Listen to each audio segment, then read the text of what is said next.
Channel में। तो आज हम लोग पढ़ने वाले हैं कक्षा 7वीं विषय हिंदी का पाठ 2 प्रेरणा के क्रूज पर। तो चलिए वीडियो शुरू करते हैं। चैनल को सब्सक्राइब कर लें, अपने मित्रों के साथ ज़रूर शेयर करें।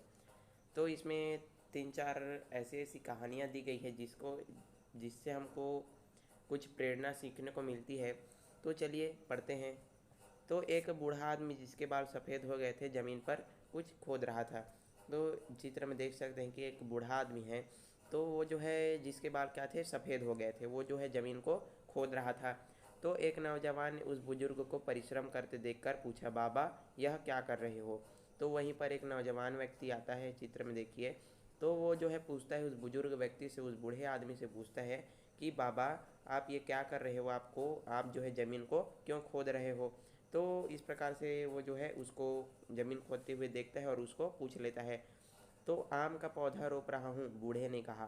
तो जो बुजुर्ग व्यक्ति रहता है वो क्या बोलता है कि बेटा मैं जो है आम का पौधा रोप रहा हूँ, आम का पौधा लगा रहा हूँ। इस उम्र में इसके फल कब खाओगे बाबा? तो जैसे ही वो बताता है, उस बूढ़ा व्यक्ति बताता है कि आम का पौधा लगा रहा हूँ, तो जो नौजवान जो युवक है वो आश्चर्य में पड़ जाता है कि ये जो बाबा जो हैं, बुजुर्ग व्यक्ति जो हैं, वो अभी आम का पौधा रोप रहे हैं तो इसके फल कब खाएंगे करके। तो उसको पूछ भी लेता है कि इस उम्र में और इसके जो फल हैं वो कब खाओगे बाबा, ऐसा करके उस बुजुर्ग व्यक्ति को वो जो नौजवान युवक है वो पूछ लेता है। तो मैं फल नहीं खा सकता तो क्या हुआ बेटे, तुम तो खा सकोगे ना?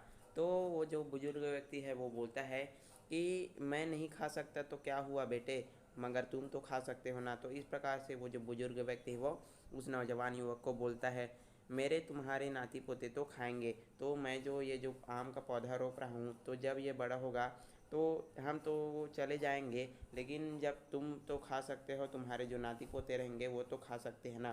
तो इस प्रकार से वो जो बुजुर्ग व्यक्ति है, वो बूढ़ा व्यक्ति है, वो बोलता है, देखो वह अमराई मेरे दादा ने लगाई थी तो उसके फल मैंने खाए हैं। तो वो जो है अमराई के वृक्षों की तरफ इशारा करते हुए बोलता है कि वो जो बुजुर्ग व्यक्ति है वो बताता है कि ये जो अमराई का वृक्ष है वो मेरे दादाजी ने लगाया था और मैंने उसके फल भी खाए हैं, ऐसा करके मैं यह आम का पौधा लगा रहा हूँ, इसके फल मेरे नाती पोते खाएंगे।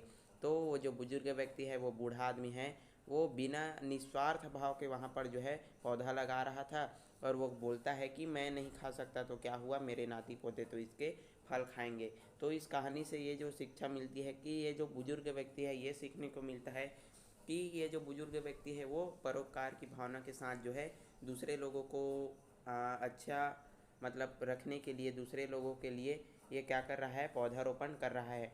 और वो बताता है कि ये जो पौधा है वो इसका जो फल है मैं नहीं खा सकता तो क्या हुआ, तुम्हारे नाती पोते तो खाएंगे, मेरे नाती पोते तो खाएंगे। इस प्रकार से इसका जो शब्द है वो बहुत ही अच्छा है। अब चलिए आगे बढ़ते हैं दूसरे कहानी की ओर। तो एक वृद्ध महिला रेलगाड़ी से सफ़र कर रही थी। तो यहाँ पर भी एक वृद्ध महिला रहती है, बूढ़ी महिला रहती है, जो क्या कर रही थी, रेलगाड़ी से सफ़र कर रही थी, कहीं जा रही थी। खिड़की पे के पास बैठकर बीच बीच में अपनी मुट्ठी से कुछ बाहर फेंकती जा रही थी। तो वो जो बूढ़ी महिला है वो कहाँ पर बैठी हुई थी, खिड़की के पास, और वो जो है अपनी मुट्ठी से बीच बीच में कुछ बाहर जो है फेंकती जा रही थी।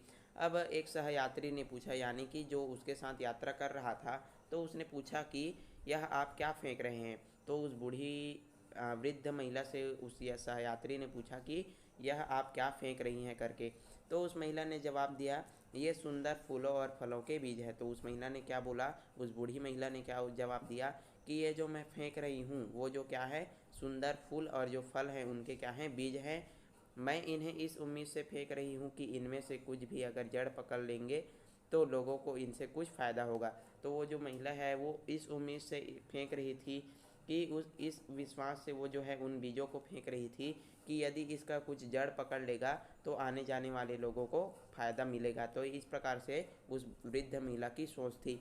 पता नहीं मैं इस रास्ते से फिर गुजरूँ या ना गुजरूँ, इसलिए क्यों ना मैं इस अवसर का उपयोग कर लूँ। तो यहाँ पर अवसर का जो उपयोग है वो महत्व को बताया गया है कि जो अवसर आपको मिला है उसको गंवाने ना दिया जाए और उस अवसर का पूर्ण रूप से आपको उपयोग कर लेना चाहिए, क्योंकि जो है बाद में हमको जो अवसर है वो नहीं मिलता। तो उस महिला ने, जो बुजुर्ग महिला थी, वो बोलती है कि मैं इस रास्ते से और कभी गुजरूं या ना गुजरूं, क्यों ना मैं इसी अवसर का उपयोग कर लूँ और यही समय से और इसी समय में ये जो सुंदर फूल और फल के बीज है वो मैं फेंक रही हूँ। इस उम्मीद से फेंक रही हूँ क्योंकि ये इसका जो जड़ है वो पकड़ लेगा तो कुछ लोगों को इनसे फ़ायदा ज़रूर होगा। अब तीसरे नंबर पर की कहानी है अमेरिका के वैज्ञानिक बेंजामिन फ्रैंकलिन के बारे में। तो ये जो अमेरिका का वैज्ञानिक था बेंजामिन फ्रैंकलिन, तो उसकी जो अनुकरणीय बात सुनी जा सकती है, यानी कि अनुकरणीय मतलब उसको अपने जीवन पर उतारा जा सकता है, उसको आप अपने ऊपर जो है उतार सकते हैं उनकी बातों को। तो उनके पास एक गरीब विद्यार्थी मदद मांगने के लिए आया। तो इसमें कहानी में जो है होता है ये होता है कि उसके पास एक गरीब विद्यार्थी होता है जिसके पास पढ़ने के लिए क्या नहीं होते, पैसे नहीं होते। तो वो क्या करता है कि मदद मांगने के लिए बेंजामिन फ्रैंकलिन के पास वो जो है आ जाता है। उसे उन्होंने $20 दिए। तो बेंजामिन फ्रैंकलिन क्या करता है कि उस गरीब विद्यार्थी को क्या करता है, $20 दे देता है। वे तो यह छोटी सी रकम देकर भूल गए, लेकिन वह विद्यार्थी इस उपकार को न भूला। लेकिन क्या होता है कि वो जो बेंजामिन फ्रैंकलिन है वो क्या करता है कि उसको तो पैसे दे देता है $20, लेकिन वो जो इस छोटी सी रकम को क्या कर जाता है, भूल लेता है, मतलब भूल जाता है। ये वैज्ञानिक रहता है, लेकिन वो जो विद्यार्थी था वो इस उपकार को क्या नहीं करता, भूलता नहीं है। जब उसके कुछ दिन फिरे तब वह $20 लौटाने के लिए फ्रैंकलिन के पास जो है आ जाता है।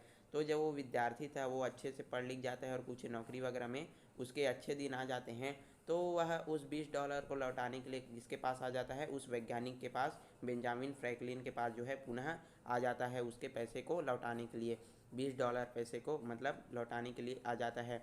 अब फ्रैंकलिन ने कहा, मुझे याद तो नहीं कि मैंने यह रकम आपको कब दी थी। तो फ्रैंकलिन को जो है याद नहीं रहता कि उन्होंने इस लड़के को क्या दिया था, पैसा दिया था। तो फ्रैंकलिन बोलता है कि मुझे तो याद नहीं है कि मैंने आपको कब जो है रुपए दिए थे, ऐसा करके। तो खैर आप इसे अपने ही पास रखिए और जब आपके पास कोई ऐसा ही ज़रूरतमंद आए तो उसको दे दीजिए। तो इस प्रकार से जो वैज्ञानिक फ्रैंकलिन था वो उस लड़के को बोल देता है, उस विद्यार्थी को बोल देता है जब वह उसके पैसे को लौटाने के लिए आता है कि चलिए छोड़िए उसको, आप जो है इस पैसे को अपने पास ही रख लीजिए और यदि आपके पास भी कोई ऐसा व्यक्ति आएगा जिसके पास पढ़ने के लिए जो है पैसे नहीं होंगे तो उस ज़रूरतमंद व्यक्ति की सहायता ज़रूर कर देना, ऐसा करके वो जो वैज्ञानिक था वो बोल देता है। उस व्यक्ति ने ऐसा ही किया। तो जो व्यक्ति होता है, जो विद्यार्थी जो उसके पास से जो है मदद मांग कर पैसा ले लिया होता है, तो वो जो है वैसा ही करता है। और कहते हैं कि आज भी वह रकम अमेरिका में ज़रूरतमंदों के हाथे घूम रही है। तो आज भी ये जो रकम है जिसको वैज्ञानिक बेंजामिन फ्रैंकलिन ने दिया है, तो एक के बाद एक को लेकर ये जो पैसा है वो आज भी घूम रहा है हाथों हाथ, यानी कि एक हाथ से दूसरे हाथ ये जो पैसा है वो आज भी घूम रहा है ज़रूरतमंदों के लिए। चलिए अब चौथे नंबर की कहानी में आते हैं। तो स्वामी विवेकानंद बेलूर मठ के निर्माण कार्य और शिक्षा दान के कार्य में बहुत व्यस्त थे। तो ये जो कहानी है स्वामी विवेकानंद के बारे में है, तो इसको चलिए पढ़ते हैं। तो जो बेलूर मठ का निर्माण कार्य चल रहा था, बेलूर मठ ये जो है बना रहे थे, तो इसके निर्माण कार्य और जो शिक्षा दान के कार्य में ये क्या थे, बहुत ही व्यस्त थे स्वामी विवेकानंद जी। निरंतर भाग दौड़ और कठिन श्रम करने के कारण वे अस्वस्थ हो गए, यानी कि वे जो है हमेशा भाग दौड़ करते थे, हमेशा ये जो है इस काम में जो है निरंतर लगे रहते थे, व्यस्त रहते थे। तो इसके कारण वो क्या हो गए, बीमार पड़ गए, अस्वस्थ हो गए थे। चिकित्सकों ने उन्हें वायु परिवर्तन तथा विश्राम करने पर जोर दिया, यानी कि जो चिकित्सक थे या जो डॉक्टर थे उसने क्या कर दिया कि आपको जो है दूसरी जगह जाना होगा, वायु परिवर्तन आपको करना होगा और आपको विश्राम जो है करना होगा, आराम करना होगा। तो इस प्रकार से जो डॉक्टर थे, चिकित्सक थे, उन्होंने उसको सलाह दे दिया। विवश होकर वे दार्जिलिंग चले गए। अब वे क्या करते हैं कि अपनी जो स्वास्थ्य को सुधारने के लिए कहाँ चले जाते हैं, दार्जिलिंग चले जाते हैं स्वामी विवेकानंद जी।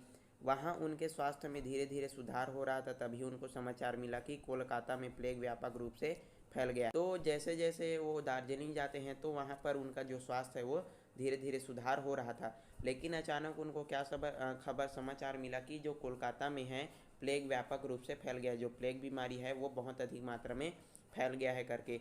अब प्रतिदिन सैकड़ों लोगों की मृत्यु हो रही है। यह दुखद घटना समाचार सुनकर क्या महाप्राण विवेकानंद स्थिर रह सकते थे। तो जैसे ही उन्होंने ये जो समाचार सुना कि जो कोलकाता है वहाँ पर क्या फैल गया है, प्लेग बीमारी बहुत अधिक मात्रा में फैल गई है और बहुत अधिक सैकड़ों लोग की क्या हो रही है, प्रतिदिन मृत्यु वहाँ पर हो रही है। तो इस प्रकार से उनको समाचार मिलता है। तो ये जो दुखद समाचार सुनकर वो जो है स्थिर नहीं रह पाते और तुरंत कहाँ लौट आते हैं, कोलकाता जो है वो लौट आते हैं दार्जिलिंग से। और उसी दिन उन्होंने प्लेग रोगों में आवश्यक सावधानी बरतने का जनसाधारण का उपदेश दिया।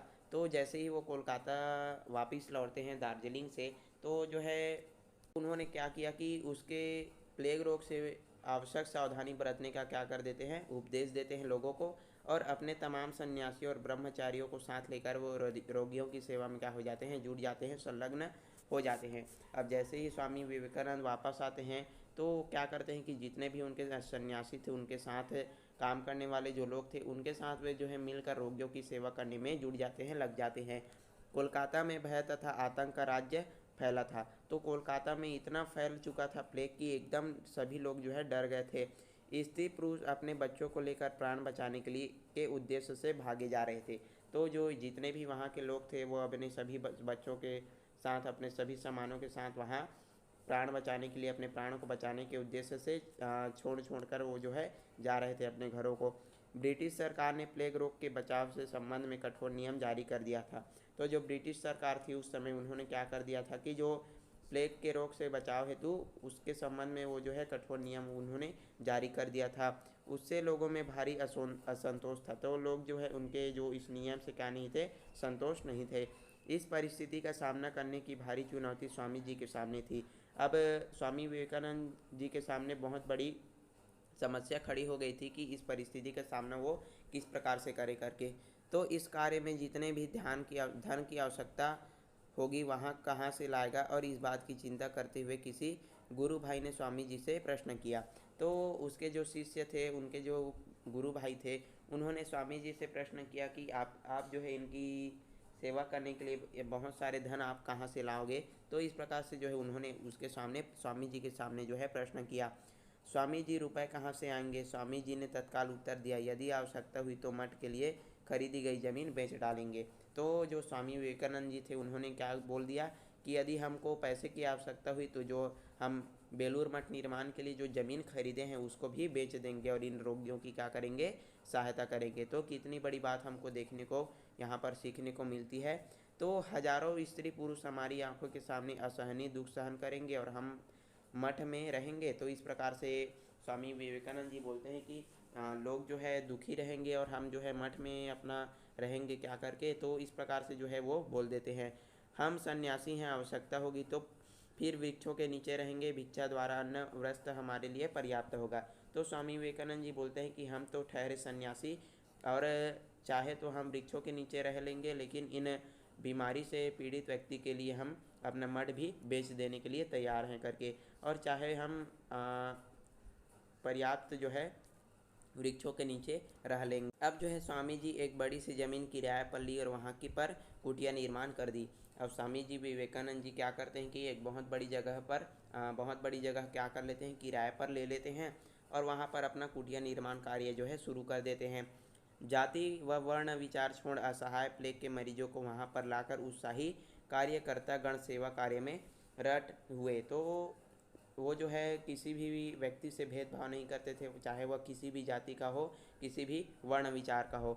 वो जो है जितने भी प्लेग से पीड़ित मरीज थे उनको वहाँ पर ला करके, उनके जो कार्यकर्ता थे, उनके जो साथ में रहने वाले लोग थे स्वामी जी के साथ, वो जो है सभी इसके साथ सेवा कार्य में जो है संलग्न हो जाते हैं, जुड़ जाते हैं। स्वामी जी स्वयं की उपस्थिति में रहकर सेवा कार्य करने लगे। तो स्वामी जी खुद जो है उनके साथ रहते थे और अपना सेवा कार्य जो है वो करते थे। शहर की गंदगी साफ करने में, औषधियों का वितरण करने में, दरिद्र नारायणों की अति उत्साह से सेवा करने में सभी कार्यकर्ता सच्चे मन से करने लगे। तो जो है क्या क्या कार्य करते थे कि शहर की गंदगी साफ करते थे, दवाइयों का वितरण करते थे, और जितने भी दरिद्र जो लोग थे जिनको प्लेग वगैरह सब हो चुका था, मरीज लोग थे, उनको जो है अच्छे अति उत्साह भाव से वो क्या करते थे, सच्चे मन से अपना सेवा कार्य वो जो है करते थे। यत्र जीव तत्र शिव मंत्र की ऋषि विवेकानंद मृत्यु की कुछ भी परवाह न करते हुए स्वदेशवासियों को शिक्षा देने लगे और किस प्रकार नर को नारायण मानकर सेवा करना योग्य समझा। तो वो जो है इस मंत्र के द्वारा, जहाँ जीव है वहाँ शिव है, तो इस मंत्र के द्वारा जो है वे बोलते थे कि वो जो है अपनी मृत्यु का भी कुछ परवाह नहीं किए और अपने देशवासियों की शिक्षा देने के लिए किसी प्रकार को और अपने देशवासियों को सेवा करने की किसी प्रकार की कसर वो जो है नहीं छोड़ी और नर को नारायण मानकर सेवा वो जो है करने लगे, यानी कि इंसान को जो है नारायण यानी कि भगवान मानकर वो जो है सेवा कार्य करने में जुड़ गए। जिन डोम चंडाल मोची आदि से सदियों से तथाकथित ऊंची जाति के अभिमानी जन घृणा करते थे, स्वामी जी ने उन्हें को मेरे भाई कहकर उनका आलिंगन किया। यानी कि जो डोम चंडाल है वो क्या होता है कि ये जो है भारतवर्ष की क्या होती है, अनुसूचित जनजाति होती है और जाति होती है। कभी ये जो मतलब इनका जो कार्य होता है क्या करते हैं कि ये लोग जो है शमशान घाट में जो है चिता जलाने का काम ये जो है किया करते हैं। तो जो इतने छोटे जो वर्ग के होते हैं, छोटे जो जाति के लोगों को जो है ऊंच नीच का भाव ये जो है नहीं रखते थे और इनको सभी जो है समान रूप से इनका सम्मान ये जो है करते थे और घृणा का भाव इनके अंदर जो है तनिक भी नहीं था। और स्वामी जी इन जितने भी लोग थे इनको जो है मेरे भाई कहकर इनका अभिवादन करते थे और इनका सेवा जो है किया करते थे। तो इस प्रकार से यह जो पाठ था प्रेरणा के पुष्प, इससे जो है हमें कई प्रकार की प्रेरणा मिली और कई प्रकार की बातें हमको सीखने को मिली। तो अंत में मेरे को ये जो बात है वो बहुत अच्छी लगी कि सभी लोग तो एक समान हैं और जाति वाति तो सब अलग अलग बनाए गए हैं, लेकिन वास्तव में सभी लोग तो इंसान ही हैं ना। तो सभी लोगों को आपस में मिलजुल कर ही रहना चाहिए, किसी प्रकार की भेदभाव ऊंच नीच वाली कोई भी बात नहीं होती है। तो आई होप आपको पार्ट अच्छा लगा होगा। वीडियो पसंद आए तो लाइक करें, अपने मित्रों के साथ ज़रूर शेयर करें और यदि मेरे चैनल में नए हैं तो चैनल को सब्सक्राइब जरूर करें। मिलते हैं अगले वीडियो में। वीडियो देखने के लिए धन्यवाद।